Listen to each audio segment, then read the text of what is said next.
My dear students, Assalamu alaikum wa rahmatullahi wa barakatuh. Alhamdulillahi Rabbil Alameen wal aqibatu lil muttaqeen was salatu was salamu ala ashrafil anbiya'i Muhammadin wa alihi wa ashabihi ajma'in bi rahmatika ya arhamar rahimin. My dear students, today the topic on which we are going to talk upon today is the problem and potential solutions in EIA, and the problem today we are going to discuss is that when there is lack of data. It sometimes happens in both developed and developing countries that the data required for a proposed action does not exist. The problem then becomes one of the finding ways to proceed with the EIA without said data. बहुत सारे develop और developing countries दोनों में अक्सर problem ये आता है कि जब आप किसी प्रोजेक्ट के लिए EIA कर रहे हैं, उस प्रोजेक्ट के हवाले से जो रिलेटेड डेटा है वो डेटा नहीं मिलता। अब जब ये सीन आता है कि जब आपके साथ डेटा ही नहीं हो तो आप इम्पैक्ट को प्रिडिक्ट कैसे करेंगे, आप इम्पैक्ट को फिर एनालाइज कैसे करेंगे, उसके बाद आप उस इम्पैक्ट को असेस कैसे करेंगे और उसके बाद आप उस इम्पैक्ट को इवेल्युएट कैसे करेंगे, क्योंकि इन सब चीज़ों के लिए बुनियादी चीज़ जो है वो है डेटा। और जब डेटा ना हो तो आप कैसे EIA को प्रोसीड करेंगे, क्योंकि अगर आप रिकॉल करें EIA के जितने स्टेप्स हमने पढ़े हैं तो पहले स्टेप्स में आप क्या करते हैं, स्कोपिंग करते हैं, कौन से इम्पैक्ट्स आपने स्टडी करने हैं, कौन से नहीं करने। दूसरा जो सबसे पहले इंपॉर्टेंट स्टेप हो जाता है वो बेसलाइन डेटा कलेक्शन होता है। आप जाकर आपने जो इम्पैक्ट सेलेक्ट किए है स्टडी करने के लिए उसके हवाले से आप उस एरिया से रिलेटेड डेटा कलेक्ट करते हैं। अब जब आप दूसरे स्टेप में ही फंस जाते हैं कि वहां पर डेटा ना हो, तो इसके बाद बेसलाइन डेटा के बाद आपकी इम्पैक्ट क्वांटिफिकेशन है, उसके बाद मिटिगेशन मेजर्स है, उसके बाद कंपैरिजन ऑफ अल्टरनेटिव्स है, उसके बाद डिसीजन मेकिंग है, और डिसीजन मेकिंग के बाद डॉक्यूमेंटेशन है, और फिर पोस्ट ऑडिटिंग है। तो जब आप दूसरी स्टेप में ही फंस जाएं और आपके साथ दूसरी स्टेप का डेटा ही ना हो तो आप कैसे प्रोसीड करेंगे। तो today we will be discussing this problem, that how we'll come over this kind of agonious sort of situation that gets things tensy, and the EIA practitioners are get indulged into thick soup. So how they'll get out of that thick soup, this is what we'll be discussing in today's lecture. So the solution to this problem EIA proposes is called synthesis. What is synthesis? Synthesis is the process by which data from another location can be used to supplement the data at the location in question. In such cases, the data of one form is used to generate another form of data. Synthesis वो process है जिसमें आप एक location का data लेकर दूसरी location पर उसको सप्लीमेंट करते हैं। मिसाल के तौर पर हरिपुर में आप हतार इंडस्ट्रियल स्टेट बनाना चाहते हैं, और हतार इंडस्ट्रियल स्टेट की लिए बेसिक कुछ इंडस्ट्री जो है उसके लिए जो डेटा है वो आपको नहीं मिल रहा है। अब क्या आप करेंगे?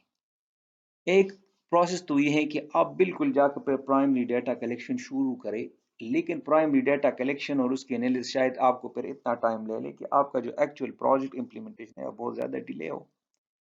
तो अब आप क्या करें कि आप हरिपुर की तरह एक दूसरा लोकेशन देखें कि वहाँ की सोशो इकोलॉजिकल इकोनॉमिक कंडीशन इस तरह हो, तो उसी इलाके का डेटा लेकर आप अपने इलाके के डेटा पर एक्सट्रैपुलेट करेंगे। मसलन गदून अमाज़ई को अगर आप लेते तो वो और हरिपुर एक ही डिस्ट्रिक्ट में वाक़ है, एक ही डिस्ट्रिक्ट में तो नहीं है, लेकिन करीबी कंपैरेटिवली वो डिस्ट्रिक्ट सवाबी है और ये डिस्ट्रिक्ट हरिपुर है, लेकिन यह है कि एक दूसरे के साथ बहुत ज़्यादा करीब हैं। यहाँ की एनवायरमेंटल पैरामीटर्स ऑलमोस्ट एक जैसे हैं। यहाँ की जो सॉइल प्रॉपर्टीज़ या जो वो क्लाइमेटिक कंडीशंस हैं वो भी तकरीबन ऑलमोस्ट सिमिलर पैटर्न फॉलो हो रहा है। लिंग्विस्टिकली वहाँ पर भी मेजॉरिटी लोग जो हैं हिंद को बोलते हैं और यहाँ पर भी वो हिंद को बोलते हैं, तो कल्चरली भी दे आर समवट सिमिलर। अब इसी सीन में आप गद्दून अमाज़ई इंडस्ट्रियल स्टेट का डेटा लेकर यहाँ आपको जो डेटा चाहिए इस पर एक्सट्रैपुलेट करें, तो इससे आपको डेटा मिल सकता है कि जिसके बेस पर आप फर्दर इम्पैक्ट एनालिसिस करें। तो इस प्रोसेस को कहते हैं सिंथेसिस। Synthesis क्या है? It is a process by which data from another location can be used to supplement data at the location in question. अब पहला एग्जाम्पल इसका जो है वो क्या है? The first example relates to rainfall and stream flow. आप एक फ्लड कंट्रोल सिस्टम डिजाइन करवाना चाहते हैं। अब जब आप फ्लड कंट्रोल सिस्टम डिजाइन करवाना चाहते हैं तो उसके लिए सबसे पहला जो डेटा आपको चाहिए है वो स्ट्रीम फ्लो। फ्लड हमेशा एक वाटरशेड के फॉर्म में मूव करता है और हमेशा हायर कंसंट्रेशन से लोअर कंसंट्रेशन की तरफ पानी मूव करता है। अब पानी जब मूव करता है तो it takes a form of stream, एक स्ट्रीम ये फॉलो करता है, एक चैनल फॉलो करता है, उसमें जाता है। अब आपके साथ, अब आप फ्लड कंट्रोल सिस्टम डिजाइन करवाना चाहते हैं तो आपके साथ स्ट्रीम फ्लो डेटा होना चाहिए। अब अनफॉर्चुनेटली स्ट्रीम फ्लो डेटा जो है वो अवेलेबल नहीं है। अब क्या करेंगे? बट व्हाट, इसी सीन में आपके साथ हर जगह पर स्ट्रीम फ्लो बहुत सारी जगहों पर इरिगेशन डिपार्टमेंट के साथ अवेलेबल भी होता है, लेकिन ये ऑलमोस्ट हर जगह पर नहीं होता, ऑलमोस्ट रेयर होता है। But what is easily available, जो हर जगह आपके साथ अवेलेबल होता है, वो रेनफॉल डेटा होता है। रेनफॉल डेटा आप कलेक्ट करें, उस एरिया का पिछले 10 साल में वहां पर एनुअली कितना रेनफॉल हुआ है।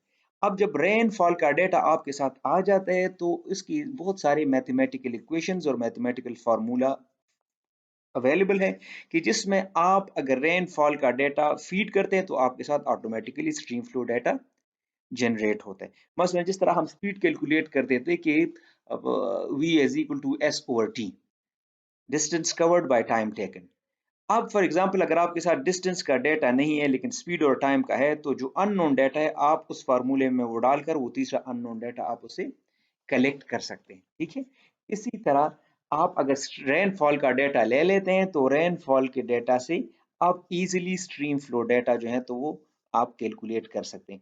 तो इस क्वेश्चन में आपके साथ जो डेटा नहीं था वो स्ट्रीम फ्लो का था, लेकिन आपने दूसरा डेटा लिया, उस एरिया के बारे में रेनफॉल का डेटा लिया और रेनफॉल के डेटा को फार्मूले में फीड करके उसे आपने स्ट्रीम फ्लो डेटा जो है तो वो जनरेट करिए। So this is how EIA gets out of the troublesome situation whenever there is lack of data. Second example relates to the population growth projection. For the purpose of EIA, it may be necessary to predict the effect of a new industry, say on the growth of a town. This can not be done by simply project the existing growth patterns, since the new industry will probably cause an influx of job seekers. One approach which has been used is to study the actual effects of a new industry on the growth pattern of a comparable town and apply similar patterns to the town in the question. This is known as Southgate approach. आप एक industry लगाना चाहते हैं या एक industrial zone लगाना चाहते हैं और फिर आप भी चाहते हैं कि इसकी पॉपुलेशन ग्रोथ पर क्या इम्पैक्ट्स होंगे, क्या प्रोजेक्शंस होंगे। और जिस एरिया में आप इंडस्ट्री लगाना चाहते हैं वहां पर वो एक वीरान सी जगह है, वहां पर अभी सिरे से लोग रहते ही नहीं। लेकिन जब अभी अगर आप लोग देखें तो ये जो हतार इंडस्ट्रियल स्टेट है या गदून इंडस्ट्रियल स्टेट है, ये जहां पर भी बने हैं वहां पहले कोई आबादी ही नहीं होती, क्योंकि वो सबसे बेकार इलाके होते हैं जहां पर ज़राअत या बाकी काम नहीं होता। अक्सर ऐसी एरिया में इंडस्ट्रियल जोन इस्टेब्लिश करते हैं। तो अब अगर आप वहां पर पॉपुलेशन सेंसस करना शुरू करें और पॉपुलेशन काउंट करना शुरू करें तो फिर शायद it will take you longer. तो अब क्या करें कि आप एक दूसरे इंडस्ट्रियल जोन का डेटा ले लें जो इसी तरह की similar socio ecological economic condition वहां के हो। उस डेटा को आप इस एरिया में जहां पर आप इंडस्ट्रियल जोन लगाना चाहते हैं उस पर एक्सट्रैपुलेट करें।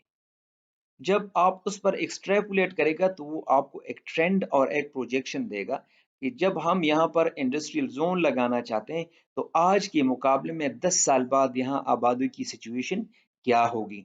इस हवाले से आप ये सारे पैटर्न्स जितनी भी हैं वो फिर आप ट्रेंड्स एनालाइज कर सकते हैं कि आज अगर आबादी 100 है और 10 साल बाद यहाँ उसकी आबादी 1000 हो जाएगी, तो उस हवाले से उस एरिया के पानी पर भी उतना ही प्रेशर पड़ेगा, उस एरिया के एग्रीकल्चर पर भी उतना ही प्रेशर पड़ेगा, उस एरिया के एयर पोल्यूशन जो है उसमें उस तनासब से भी इजाफा होगा, उस इलाके में सॉलिड वेस्ट भी उसी हवाले से जनरेट होंगे।